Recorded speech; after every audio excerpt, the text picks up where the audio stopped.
Selamat siang Pak Adi Mursalin SEMM. Saya Agnes Angela B, NIM 180416753, jurusan Manajemen, mata kuliah Perilaku Organisasi, hari tanggal Kamis 21 Januari 2021, kelas Manajemen pagi C, dosen atau asisten pengampu Adi Mursalin SEMM. Di sini saya akan menjawab semua pertanyaan yang Bapak berikan. Soal bagian A. Berapa kali Anda hadir dalam kuliah? Kenapa Anda harus hadir dalam kuliah perilaku organisasi?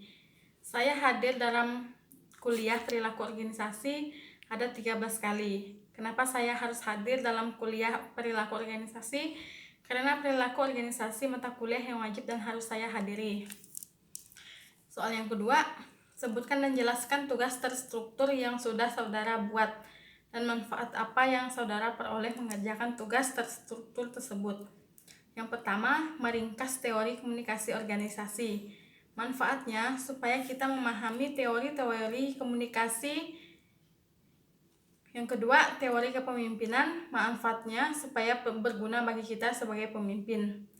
Yang ketiga, membuat 5 pertanyaan serta jawaban tentang perilaku organisasi. Manfaatnya sangat berguna bagi saya dalam memberi pertanyaan serta jawaban yang dari pemikiran kita.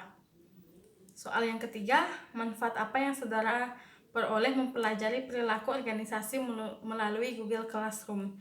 Banyak sekali manfaat yang diperoleh dengan mempelajari perilaku organisasi melalui Google Classroom. Membantu kita untuk mengidentifikasi permasalahan, menentukan bagaimana cara memperbaiki, dan mengetahui perubahan-perubahan yang terjadi. Soal bagian B. Yang pertama, ada beberapa bidang ilmu yang ikut memberikan kontribusinya dalam perkembangan dari ilmu perilaku organisasi.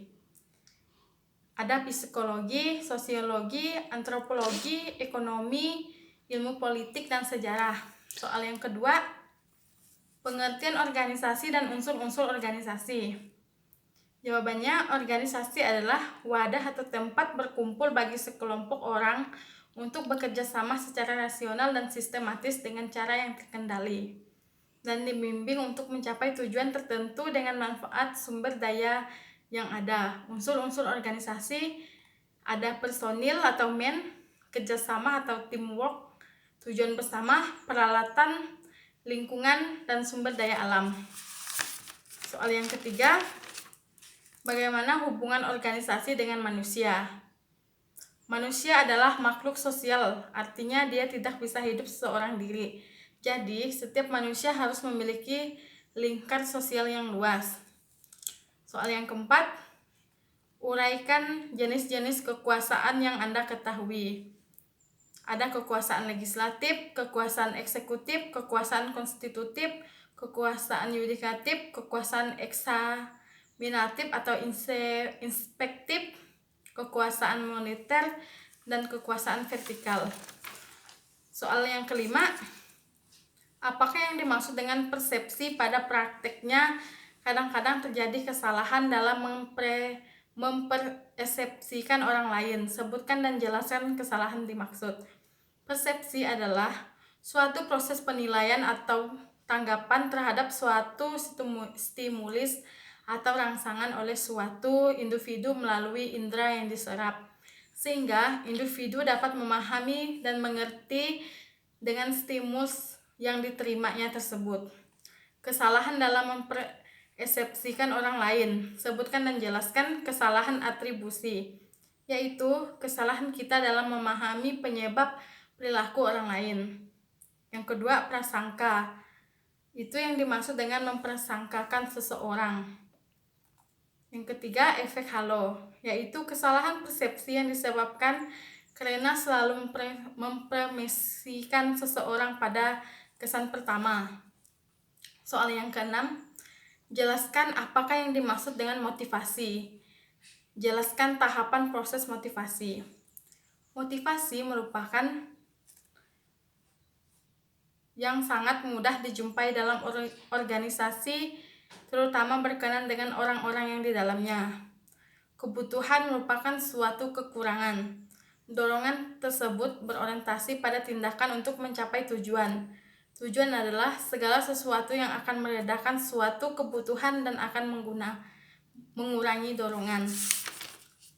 Soal yang ketujuh, berikan penjelasan uraian Anda yang dimaksud dengan kekuasaan beserta contohnya.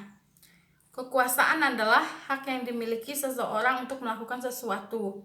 Contohnya, ketua kelas berkuasa dalam mengatur kelasnya. Soal yang ke-8, jelaskan perbedaan antara mood dan emosi. Berikan contohnya dalam dunia kerja. Jawaban, perbedaan antara mood dan emosi. Mood atau suasana hati adalah perasaan yang kurang intens dibandingkan emosi dan sering, meskipun tidak selalu, muncul tanpa sebuah peristiwa spesifik sebagai stimulus. Sedangkan emosi atau emotion adalah perasaan intens yang diarahkan pada seseorang atau sesuatu. Contohnya dalam dunia kerja, mood biasanya ditunjukkan saat merasa senang karena gaji naik, dan emosi dapat ditunjukkan ketika merasa senang mengenai sesuatu, marah kepada seseorang, ataupun takut terhadap sesuatu. Soal yang ke-9, apa yang dimaksud dengan kepribadian? Sebutkan dan jelaskan tipe-tipe kepribadian manusia. Jawaban A. Sanguinis. Tipe kepribadian sanguinis cenderung hidup optimis, ringan, dan riang. Yang B. Phlegmatis. Tipe ini biasanya mencari keharmonisan antar pribadi dan hubungan dekat yang membuat orang-orang phlegmatis menjadi pasangan yang setia dan orang tua yang penuh kasih sayang. Yang C. Koleris. Tipe ini terkenal sangat cerdas, antusias, dan logis. Sangat praktis dan langsung. Tipe ini tidak harus menjadi teman baik atau orang yang ramah. Yang D. Melankolis.